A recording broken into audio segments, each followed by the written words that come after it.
বিসমিল্লাহির রহমানির রহিম।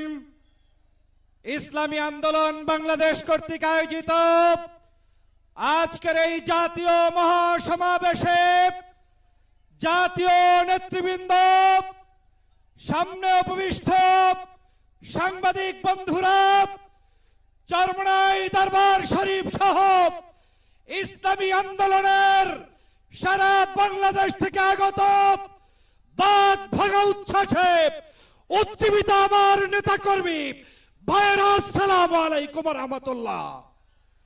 প্রিয় ভাইরা আমার, আজকের এই মহাসমাবেশ প্রমাণ করে বাংলাদেশে চরমনাইর পীর সাহেবের হুঙ্কার ছিল, আছে এবং থাকবে ইনশাআল্লাহ। তোমরা যারা সিংহের গর্জন শুনেছ, তোমরা যারা বাঘের হুঙ্কার শুনেছ, তোমরা এখন পর্যন্ত চরমনাইর পীর সাহেবের হুঙ্কার দেখতে পারো নাই। বাংলাদেশে নাস্তিকবাদী দালালদেরকে হুঁশিয়ার উচ্চারণ করে দিয়ে বলতে চাই, এই বাংলাদেশে আর কেউ চরমনাইর পীরকে চিনতে না পারলে 5ই আগস্ট শেখ হাসিনা চিনেছে এবং চেনার কারণে পালিয়ে গিয়েছে। অতএব এই দেশে ইসলামের বিরুদ্ধে ষড়যন্ত্রকারীরা হুঁশিয়ার হয়ে যাও। ইসলামী আন্দোলন বাংলাদেশ থাকতে বাংলাদেশে কোনো ইসলাম বিরোধী কর্মকাণ্ড চলতে দেওয়া যাবে না।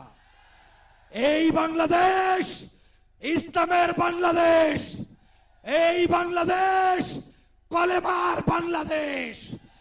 এই বাংলাদেশে আগামী দিনে যারাই ক্ষমতায় আসবে, ইসলাম বাদ দিয়ে, মুসলমানের ধর্মনীতি বাদ দিয়ে কেউ আসতে পারবে না। সমাবেত জনতা, আপনাদেরকে স্পষ্ট বলতে চাই, গত 16 বছর পর্যন্ত আওয়ামী লীগ জুলুম করেছে, অত্যাচার করেছে, নির্যাতন করেছে।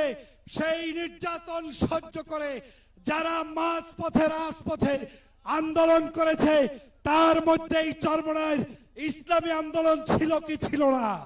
যদি থেকে থাকে, সমবেত জনতাকে উচ্চারণ দিয়ে বলতে হবে, আগামীর বাংলাদেশ কি ইসলামের বাংলাদেশ চান? যদি চান, নারায়ে তাকবীর, নারায়ে তাকবীর।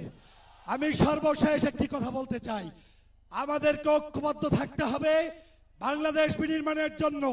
পীর সাহেব চরমনাই যেভাবে উদ্যোগ নিয়েছে, যে আলেম ওলামা, সে যে মাসলাকের হোক, যে তরিকার হোক, যে আন্দোলনের হোক, সবাই মিলে কাঁধে কাঁধ মিলিয়ে বাংলাদেশের আগামী নির্বাচনে ইসলামের সপক্ষের শক্তিকে ভোট দিয়ে কারা কারা নির্বাচিত করতে চান, দাঁড়িয়ে তাকবীর দিতে হবে।